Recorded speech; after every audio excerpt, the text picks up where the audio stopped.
சிறுகடி காசு சீரியல்ல டுடே எபிசோட்ல முத்து ஒரு வழியா அந்த ரவுடிங்க கிட்ட இருந்து கிறிஷை காப்பாத்திடுறாங்க.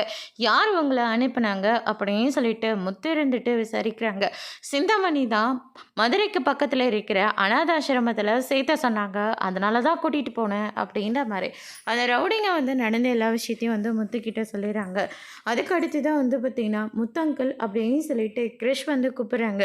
நீ ஏன் கிறிஷ் இவங்க கூட போனேன் அப்படின்னு சொல்லிட்டு கேட்கவும், மெயினா ஆண்டி அனுப்புனதா தான் அவங்க சொன்னாங்க. அதனால தான் அந்த பாட்டி கூட நான் போனேன். ஆனா, அவங்க இப்படி பண்ணுவாங்கன்னு நான் கொஞ்சம் கூட நினைக்கவே இல்ல அப்படின்ற மாரி சொல்லிறாங்க. சரி, இனிமே யார் கூப்பிட்டாலும் நானோ இல்ல மீனா ஆண்டியோ வராம நீ யார் கூடயும் போகக்கூடாது அப்படின்னு சொல்லிட்டு முத்து சொல்லிட்டு கிரிஷா அங்கேருந்து கூட்டிக்கிட்டு போறாங்க. அதுக்கு அடுத்து தான் பார்த்தீங்கன்னா தாத்தா அப்படின்னு சொல்லிட்டு கிரிஷ் அண்ணாமலையை கட்டி பிடிச்சிக்கிறாங்க. என்னடா இவன் முகம்லாம் ரொம்ப டல்லாக இருக்குது அப்படின்னு சொல்லிட்டு கேட்கவும், பின்ன அவனை கடத்திட்டு போனால் டல்லாக இல்லாமல் வேற எப்படி இருப்பான் அப்படின்ற மாதிரி சொல்லிடுறாங்க. ஸ்ருதியும் ரவி இருந்துட்டு என்னடா சொல்கிற அப்படின்னு சொல்லிட்டு கேட்கவும், ஸ்கூலுக்கு மீனா என்னை கிறிஷை கூட்டிகிட்டு வரதுக்காக போக சொன்னான். நானும் போயிட்டு இருந்தேன். எதிர்த்தாப்புல ஒரு கார் வந்தது. என்ன ஏதுன்னு பார்க்க போனால் கடைசியில் கிரிஷ் அவனை யாரோ கடத்திட்டு போகிறாங்க. வேற யாரை கடத்திட்டு போகிறாங்கன்னா என்னடா சொல்கிற, கிறிஷ் நம்ம வீட்டு பையன், அவனை நம்மளை நம்பி அனுப்பு பார்த்துக்க சொல்லிட்டு போயிருக்காங்க.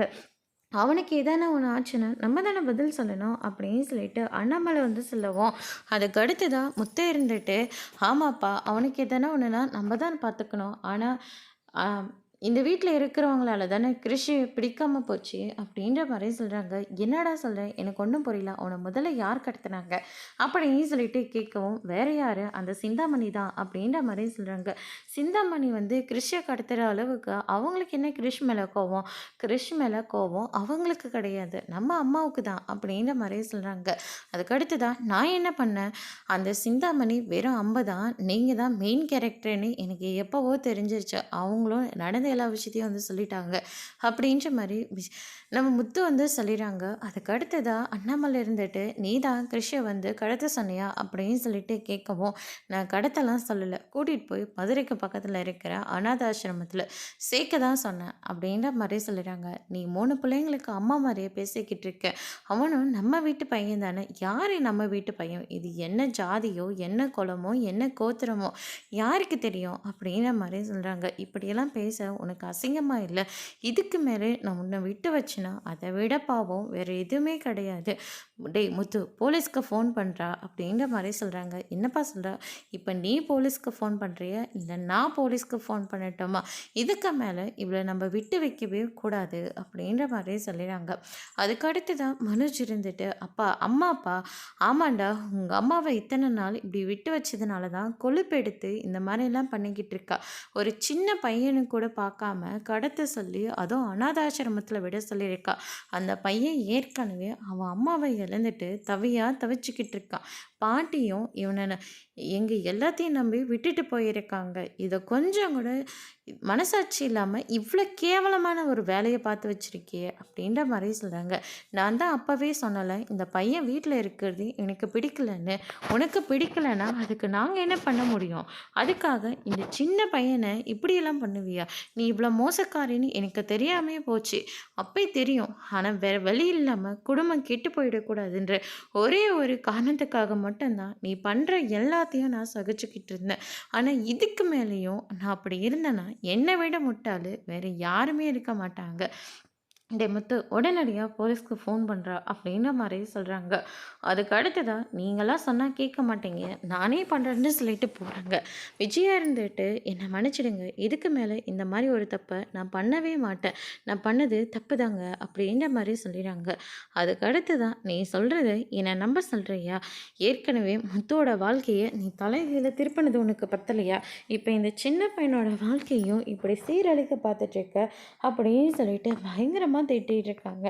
அதுக்கு அடுத்ததாக விஜயா இருந்துட்டு எனக்கு இந்த பையன் வீட்டில் இருக்கிறது பிடிக்கலைங்க, உனக்கு பிடிக்கலைன்னா அதுக்கு நாங்கள் என்ன பண்ண முடியும், இந்த வீடு உன்னோடது மட்டும் கிடையாது, என்ன போகும்போது எல்லாத்தையும் தூக்கிட்டே போக போகிறேன், எதுக்காக இப்படியெல்லாம் பண்ணிகிட்டு இருக்கு, உன்னை பார்க்கவே எங்கள் எல்லாருக்கும் பயமாக இருக்குது, உன்னால தான் எங்கள் எல்லாருக்கும் ஏதாவது ஆகிடுமான்னு எங்களுக்கு பயமாக இருக்குது அப்படின்னு சொல்லிட்டு நம்ம அண்ணாமலை சொல்லிக்கிட்டு இருக்காங்க. ஸ்ருதி இருந்துட்டு ஏன்ட்டி கிருஷ்ணன் நீங்கள் இந்த வீட்டை விட்டு துரத்திட்டீங்கன்னா நீங்கள் ஜாலியாக இருந்திருப்பீங்களா, கண் கண்டிப்பாக முடியாது. ஜெயிலில் தான் இருந்திருக்கணும்.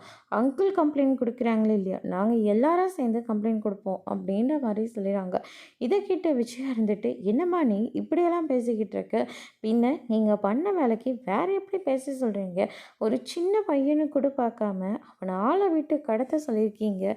மொத்தம் அந்த சிந்தாமணியை நம்ம சும்மா விடக்கூடாது. அந்த ஆளை நான் எப்படி சும்மா விட்டுருவேன்? அந்த அம்மாவை ஏற்கனவே மீனாவோட வலிக்கு வந்ததுக்கே படாத பாடப்படுத்திக்கிட்டு இருக்கேன். இப்போ இந்த கிறிஷோட வாழ்க்கையும் திசை திருப்ப பார்க்குது அது.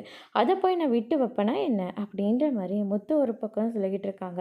மீனாக இருந்துட்டு, அத்தை நீங்கள் இவ்வளோ கேவலமாக இறங்குவீங்கன்னு கொஞ்சம் கூட எதிர்பார்க்கவே இல்லை. அதுக்காக ஒரு சின்ன பையனை பிடிக்கலன்றதுக்காக ஆளை விட்டு கடத்த சொல்கிறீங்க. இங்கே பாருங்கள், நான் கடத்தலாம் சொல்லலை, கூட்டிகிட்டு போயிட்டு அனாத ஆசிரமத்தில் தான் சேர்க்க சொல்லியிருக்கேன். ஏன்னா அதுதான் உனக்கு நிரந்தரம் அப்படின்ற மாதிரி சொல்லிடுறாங்க. அதுக்கு அடுத்து தான் இப்படிலாம் பேச உனக்கெல்லாம் அசிங்கமாகவே இல்லையான்னு சொல்லிட்டு அண்ணாமலை இருந்துட்டு விஷயம் பிடிச்சி பயங்கரமாக திட்டிகிட்டு இருக்காங்க. நம்ம மனோஜ் இருந்துட்டு, அம்மா பேசுறதுல என்ன தப்பு இருக்குது? ஏற்கனவே அவனால் இந்த வீட்டில் நிறைய பிரச்சனை வந்துக்கிட்டு இருக்கு, அதனால் அவன் இந்த வீட்டில் வேண்டவே வேண்டாம் அப்படின்ற மாதிரியே சொல்லிடுறாங்க. உன்னாலையும் கூட தான் இந்த வீட்டில் நிறைய பிரச்சனை போயிட்டுருக்கு, நீ இந்த வீட்டுக்கு வேண்டாம் அப்படின்ற மாதிரியே சொல்லிடுறாங்க. அவன் இந்த வீட்டு பையன் அப்படின்னு சொல்லிட்டு விஜய் வந்து சொன்ன உடனே முத்து இருந்துட்டு, கிறிஷும் இந்த வீட்டு பையன்தான் அப்படின்ற மாதிரி சொல்லிடுறாங்க. அதுக்கு அடுத்து தான் வந்து பார்த்திங்கன்னா, இந்த மாதிரி இன்னொரு தடவை கிறிஷோட வாழ்க்கையில் ஏதாச்சும் பண்ணணும்னு நினச்சேன், கண்டிப்பாக நீ போலீஸ்கிட்ட தான் நான் ஒப்படைப்பேன் அப்படின்னு சொல்லிட்டு அண்ணாமலை வந்து எச்சரிக்கிறாங்க. அதுக்கு அடுத்து தான் நம்ம சிந்தாமணி இருந்துட்டு விஜயாவுக்கு ஃபோன் பண்ணி, என்ன வாசர் ரொம்ப சந்தோஷமாக இருக்கீங்க போல இருக்குது, பேசாமல் ஃபோனை வச்சுரு, நல்லா திட்டி போடுவேன். அந்த கிறிஷை வந்து முத்து காப்பாற்றி கூட்டிகிட்டு வந்துட்டான். இந்த வாட்டியும் அந்த ரவுடி பசங்க இப்படிலாம் பண்ணிட்டாங்களா? சரி விடுங்க, வேறு ஒரு நல்ல ஐடியாவாக கொடுக்குறேன், எனக்கு எந்த ஐடியாவும் வேண்டாம், என் புருஷன் கொஞ்சம் விட்டுருந்தா என்னை போலீஸ்லேயே பிடிச்சி கொடுத்துருப்பாரு அப்படின்ற மாதிரி சொல்லிடுறாங்க. அதுக்கு அடுத்து தான் வந்து பார்த்திங்கன்னா, நம்ம மீனா இருந்துட்டு ரொம்பவே வருத்தத்தோடு இருக்காங்க. கிரிஷ், நீ எதுக்கு கிரிஷ் அவங்க கூட போனேன், நீங்கள் சொன்னி தான் அவங்க வர சொன்னாங்க, அதனால தான் நான் போனேன் அப்படின்ற மாதிரி சொல்லிடுறாங்க. ஒன்று நானோ இல்லை வீட்டில் இருக்கிறவங்க வேறு யாராவதோ, அப்படி இல்லாட்டி முத்தவங்களோ இவங்க வந்தால் மட்டும்தான் நீ வீட்டுக்கு வரணும், அப்படி இல்லையா யார் கூப்பிட்டையும் நீ அங்கே போகக்கூடாது, சரியா? அது வரைக்கும் ஸ்கூலில் தான் இருக்கணும் அப்படின்ற மாதிரி மீனா முத்து வந்து கிறிஷ்கிட்ட சொல்லி புரிய வைக்கிறாங்க. அதுக்கு அடுத்த நாள் வந்து பார்த்திங்கன்னா, நம்ம முத்து இருந்துட்டு, என் அம்மாவை பற்றி உனக்கு தெரியல, பேசாமல் கிறிஷ் உன்னோட வீட்டில் இருக்கட்டுமா அப்படின்னு சொல்லிட்டு கேட்கவும், அம்மா கடைக்கு போயிடுவாங்க, சத்யாவும் வேலைக்கு கிளம்பி போயிடுவான், கிறிஷ் அங்கே தனியாக இருப்பான், அதெல்லாம் வேண்டாம், நாம் அடிக்கடிக்கு போய் பார்த்துக்கலாம், தினம் தினம் போயிட்டு இருந்தா நம்ம பொழப்பா யார் பார்ப்பாங்க, அதனால் கிறிஷ் இந்த வீட்டு பையன், அதனால் அவன் இங்கே இருக்கட்டும் அப்படின்ற மாதிரி மீனா வந்து சொல்லிடுறாங்க. அதுக்கு அடுத்த நாள் வந்து பார்த்திங்கன்னா, ஸ்ருதி இருந்துட்டு, இவ்வளோ கேவலமாக ஆன்ட்டி இருப்பாங்க நான் கொஞ்சம் கூட எதிர்பார்க்கவே இல்லை அப்படின்ற மாதிரி சொல்லிடுறாங்க. யோகினி வராங்க, கிறிஷ் இந்த வீட்டில் இருக்கிறத பற்றி நீங்கள் என்ன நினைக்கிறீங்க? என்னோட விருப்பத்தை யார் எங்கே கேட்குறாங்க? ஆன்ட்டி முடிவு எடுக்கிறதான் அப்படின்ற மாதிரி சொல்லிடுறாங்க. அதுக்கு அடுத்து தான் வந்து பார்த்திங்கன்னா, கிறிஷ் இந்த வீட்டில் இருந்தால் தான் இந்த வீடியோ ரொம்ப நல்லாயிருக்கு அப்படின்னு சொல்லிட்டு ஸ்ருதி சொல்லிவிட்டு அங்கேருந்து போயிடறாங்க. அதுக்கு அடுத்து தான், நீ கிறிஷோட இதில் நீ என்ன முடிவு எடுத்திருக்க அப்படின்னு சொல்லிட்டு கேட்கவும், எனக்கு கொஞ்சம் டைம் கொடு மீனா அப்படின்ற மாதிரி சொல்லிடுறாங்க. கிறிஷ் இனிமேல் உன் கூடயே தூங்கட்டும், இன்றைக்கி நைட் உன் கூட இருக்கட்டும், அப்போ தான் உன் புருஷன்கிட்ட சொல்லி சொல்லி நீ எப்படியாவது அவர் மனசை மாற்ற வழி பாரு அப்படின்ற மாதிரி சொல்லிடுறாங்க. அதோட இன்னைக்கான எபிசோட் முடிச்சிருக்காங்க.